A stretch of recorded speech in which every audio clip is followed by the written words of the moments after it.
Hey everybody, Eric here from EFBM Reboot, and here's your Tester Tuesday edition. And well, this is actually take two. I had a 10-minute video that I was going to send out, and as I got to reviewing it, well, I was calling the shoes wrong. In the first video, I kept calling them the Pure Connect, the Brooks Pure Connect, and that's not right. So let's get into round two, or take two rather, of the product review, because that's the new format. Tuesdays are going to be Tester Tuesdays. It's where I review a product. I'm not going to get too technical. I'm not going to get all sciencey on you. But what I will do is include the link where you can look up the information about that product if you want to. So let's dive right in.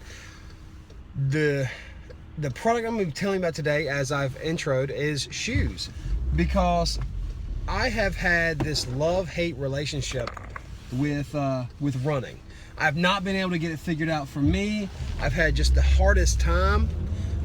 Shin splints and hip pain, knee pain. Just, it was not enjoyable for me until recently. So here's what's up.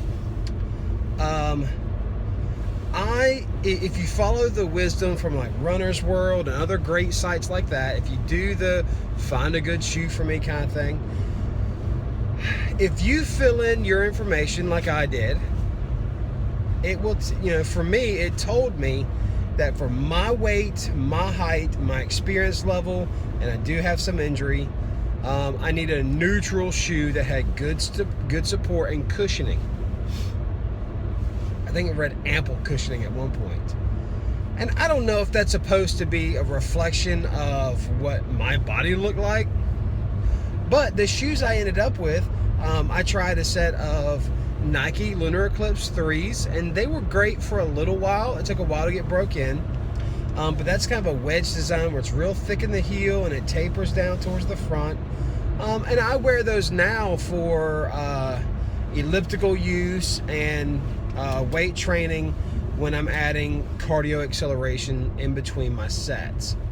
Now the next thing, another pair of shoes I tried were the Brooks Ghost, I think 5, maybe 6. I don't remember. But they're also a very cushy shoe. They're also a very cushy shoe that felt, for a while felt good, but I could not find my stride in them. Got shin splints, stuff like that. The next shoe I tried was the Brooks Transcend. Now this is Brooks classifies this as their most cushy, or the cushiest, or I don't know how you want to say it, but the most cushioned shoe they offer. And it's true. It's like walking on pillows. It's like running on pillows, really. And I tell you what, they were the shoes I used to run the downtown Raleigh 5K that I did not this year, but last year. And man, those things were awesome. Don't get me wrong, they were great. I was very thankful to have them because, pounding that pavement. And I'll still occasionally wear the Ghost or the Transcend on an outside run if I'm already sore or hurting, because it's just, they absorb a lot of stuff. But I watched my wife, my bride, my amazing bride, who's run 2 half marathons this year and who has just dominated her running. And I watched her go from a support shoe to a minimalist shoe. And so a minimalist shoe is a shoe that, as the name says or indicates, is a very minimal shoe. There's not much sole there. There's not much support there. So I was like, you know what, let's give it a shot. And I didn't want to spend a whole lot, because these shoes can range anywhere from $70 up to $150. So where did I go? I went to eBay, and I found a pair of shoes that were a minimalist shoe that had, I guess, had been a display model or a floor model, but they had no miles on them, look brand new, and I bought them. 30 something bucks, I think. And they are the Brooks Pure Drift. The Brooks Pure Drift. Now, at the time, they were the most minimal shoe Brooks offered outside of a competition track shoe. And I put them on, and it took some getting used to. It was really weird. Walking around in them, I felt every little difference in the terrain. I felt it. If there were rocks or even pebbles, small pebbles, I felt them. And so it took a little getting used to. I didn't start off running in them. I had to start walking. I walked a little bit, some light jogging. But, you know, think back to Couch to 5K, week 1, day 1, that kind of stuff. So I did that. Now, the Brooks Drift, to give you an idea, it weighs 6 ounces by weight. You know, not like water where it's by volume, but 6 ounces by weight. That's a really light shoe. I mean, that's an incredibly light shoe. Each shoe weighs 6 ounces. And it's got a little bit of a sock liner in it, or an insole, you can call it. If you take that out, it puts you further down. It kind of gives you a kind of a negative to where the heel actually starts to go lower than the ball of the foot. And but I leave the sock liner in, and if you wear a cushy pair of running socks, it will feel like you've got some kind of cushy insole. And so it's kind of a neat effect. It's pretty interesting. So I wore those, and immediately I started to realize a few things. One, the biggest thing was running felt easier. What I found out was the more cushy the shoe, the more energy it took to run in them, because that energy was that reciprocal striking energy was being absorbed into the shoe and not reflected back into my body. So it wasn't something I was able to gain upon, and so I was losing that momentum and all the cushiness of the shoe.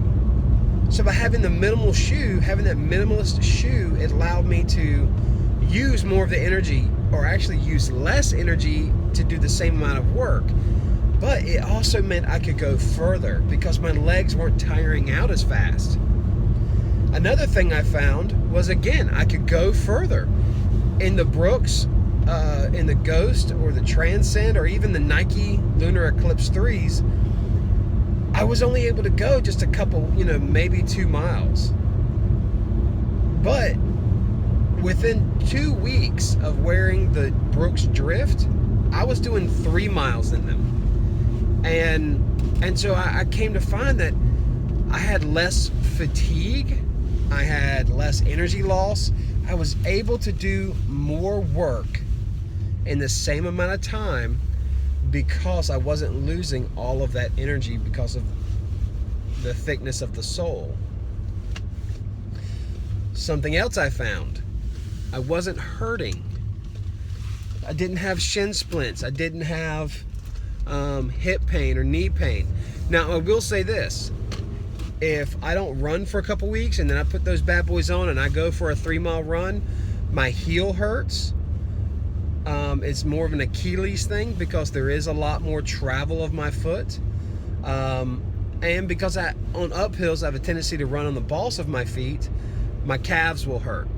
But that is not an issue with the shoe, that's an issue with my body mechanics. So I just want to kind of that little note, that little addendum. Now, here's the thing. The Drift is discontinued. It is no longer offered. So I've now got to find a minimalist shoe for my big old butt when these wear out. And they'll probably wear out in the next couple months.